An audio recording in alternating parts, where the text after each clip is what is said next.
motor running. The spark plug was invented in the 19th century to fire the internal combustion engine. There are usually several in an engine, and they fit into the cylinder head. When the plugs are all working, it means your trip will have a good start.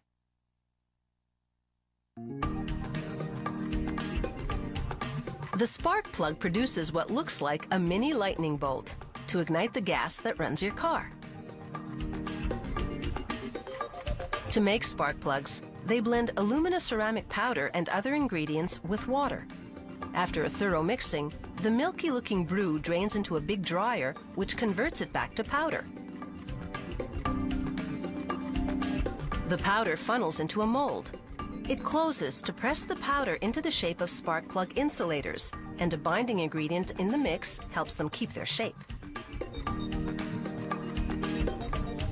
An automated system loads them onto mandrels that spin the ceramic insulators against a grinding wheel.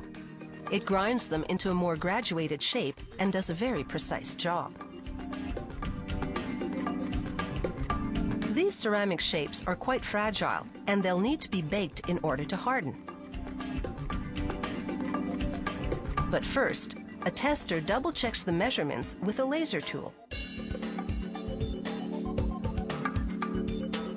Then they bake in this very hot kiln until they're extremely hard.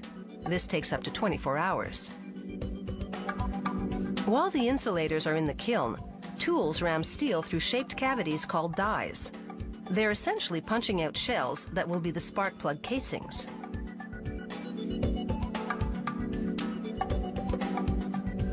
Other tools bore into the upper part of the shells to give them a hexagonal profile. This will later enable mechanics to wrench them into a vehicle's engine block. More tooling contours the spark plug shells, and the result is quite a transformation. A conveyor now shuttles the spark plug shells forward as nickel alloy wire unwinds overhead. An automated welder fuses the wire to the shells. This wire will serve as the spark plug's ground electrode, and it will be bent towards a firing electrode later. The space between them will contain the spark.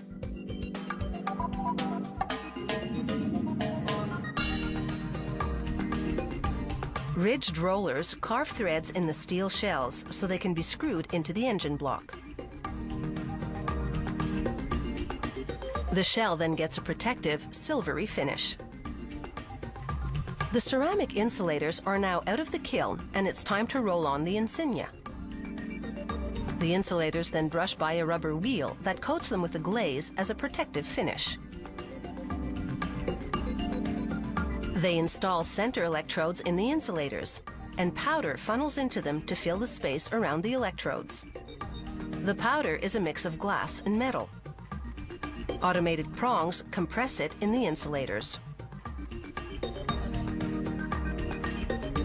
Grippers then insert the terminal studs into the insulator. The stud will act as the electrical connection to the center electrode. The insulators now go into an oven. The black powder melts around the studs and center electrodes to seal them inside the insulator cavity.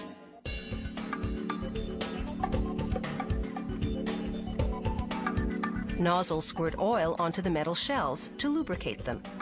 The insulators funnel into the grip of robots, which install them into the shells. They slide in easily because of the lubrication job. Tools called shrinking punches apply an electrical current to each shell to fit it tightly to the insulator. A robot positions the assembly right side up with the side electrode protruding, then bends that side electrode towards the center one.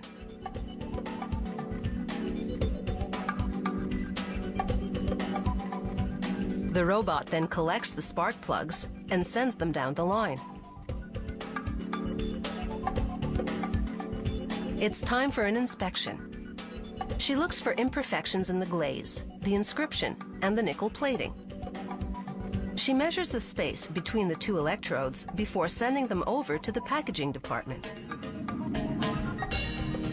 And now, these spark plugs are ready to keep your engine firing on all cylinders.